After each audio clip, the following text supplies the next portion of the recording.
করেই অসুস্থতাজনিত কারণে ময়মনসিংহ স্বদেশ হাসপাতালে মৃত্যুবরণ করেন। আমরা ওনার মৃত্যুতে আমি ব্যক্তিগতভাবে শোকাহত, মর্মাহত। আমি বাংলাদেশ জাতীয়তাবাদী দলের পক্ষ থেকে ওনার প্রতি শোক জ্ঞাপন করছি এবং ওনার পরিবারের প্রতি সমবেদনা জ্ঞাপন করছি।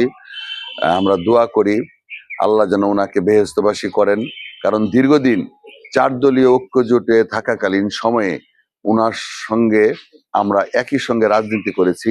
উনি আমার কাছের ছোট ভাই ছিল। 4 দলীয় ঐক্য জোটের সমস্ত আন্দোলন, সংগ্রাম, নির্বাচন তাকে নিয়ে আমি পরিচালনা করেছি।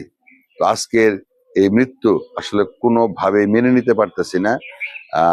প্রত্যেকটা মৃত্যুই কষ্টের, কিন্তু তারপরেও উনি এই অল্প বয়সে আমাদের কাছ থেকে চলে যাওয়ার কারণে আমরা সবাই আসলে মর্মাহত এবং অত্যন্ত কষ্টে এবং সুখ প্রকাশ করছি।